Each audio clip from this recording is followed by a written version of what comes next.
Linda, stop looking at me in my eyes and laughing. Okay, I'm recording now. All right.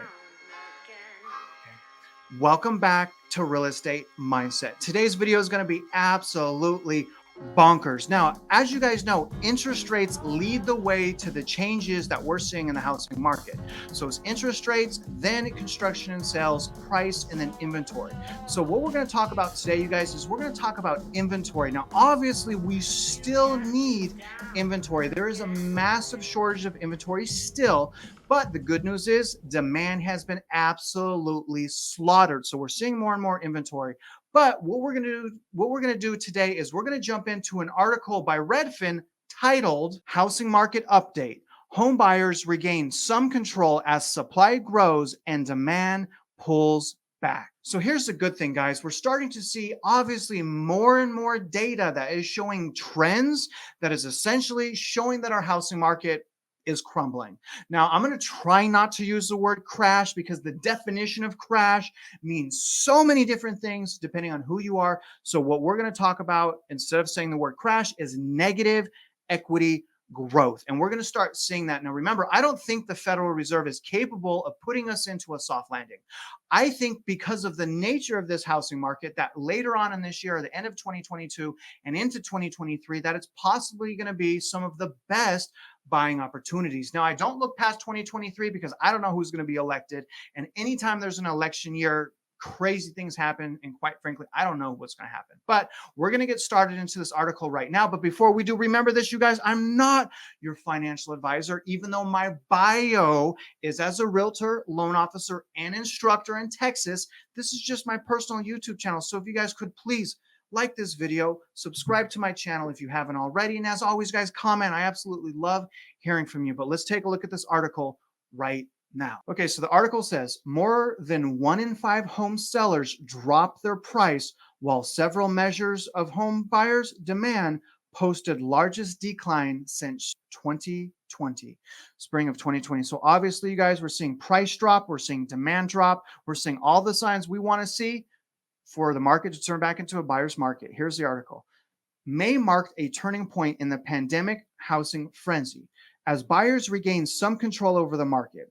This limited sense of control comes at a great cost as 5% mortgage rates and record high prices have edged many buyers out of the market. Pending sales posted their largest annual decline since spring 2020, while the Redfin Homebuyer Demand Index declined 9% during the 4 weeks ending May 29. So you guys can see these trends continue to go the same direction. The number of homes for sale climbed to a new high for this year, posting its smallest decline since April 2020.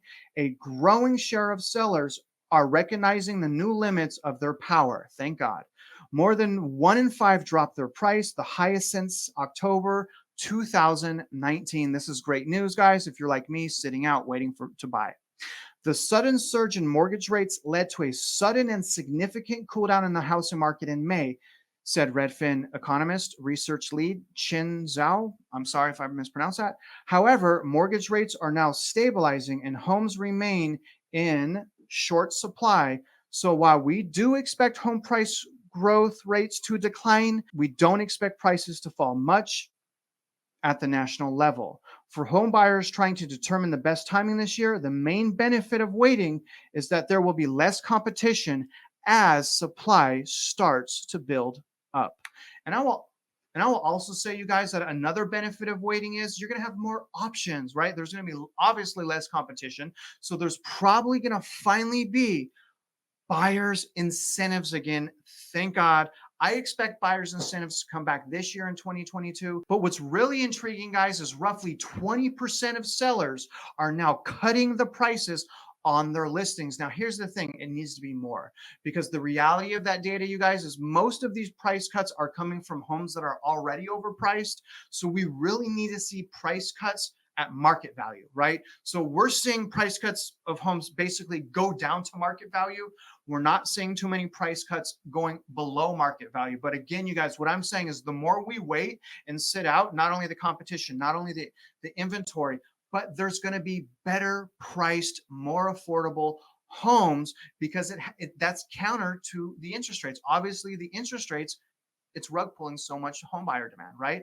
So we're going to see this continue, but let's continue on with the article right now. Okay, guys, so here's the leading indicators of home buying activity.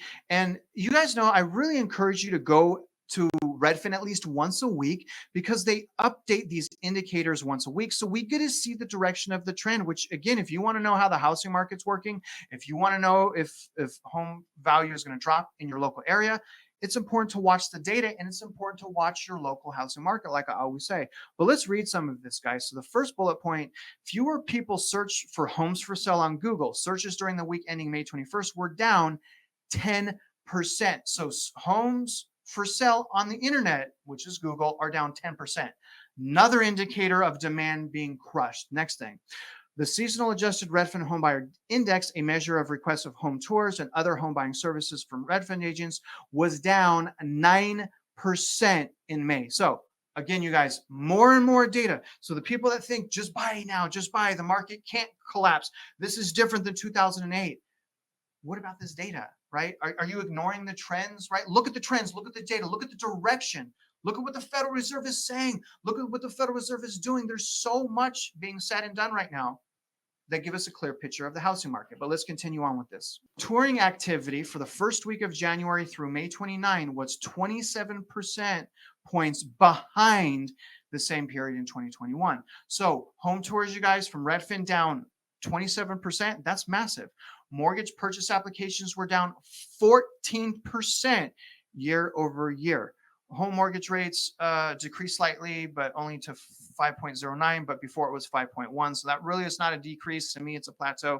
But again, you guys, the signs, the data, the trends, there's no more guessing, right? The data, the signs, it's so overwhelming now. You at least have to ask yourself, is it possible that negative equity is going to happen? And if you're a realtor, if you're a professional in this business, we have a duty to explain to our clients the possibility. Don't use the word crash, okay? I'm not using the word crash no more. Negative equity. If you think that we're going to be in a cool down, a correction, anything of that nature, and home buyers can potentially lose 10%, 15%, 20% in the next year, the next 2 years, you have a duty to not only yourself, if you're a home buyer, to prepare yourself for that. But if you're an agent, you have a duty to prepare, in my opinion, to prepare your client. I still think people buy for various reasons. If you have to buy right now, you have to buy right now, but you must have the right mindset. And again, I've been telling you guys, the right mindset, if you're going to buy right now, hold. You're going to have to hold 5 years, 10 years, because if we do go into an environment of negative equity, you're going to be trapped, potentially trapped in your home. And you guys need to prepare for that because you don't want to happen what happened to me, which was foreclosure. Instead of me, after I had a foreclosure, instead of me being able to invest and get ahead of life, I had to drag myself out of that hole. And I don't want you guys to let that happen to yourselves because we are about to be in a market with some of the best buying opportunities in decades. And I am so excited to share that journey with you. I plan on buying real estate, as you guys know. But anyways, you guys, more and more trends, share this data. If you have friends buying, just whoever is interested in knowing what's going on in the housing market, share this data. Now, as always, guys, I really appreciate you watching my videos. I appreciate you taking this journey with me. And if you're out there investing in real estate, I do wish you luck and I hope you win.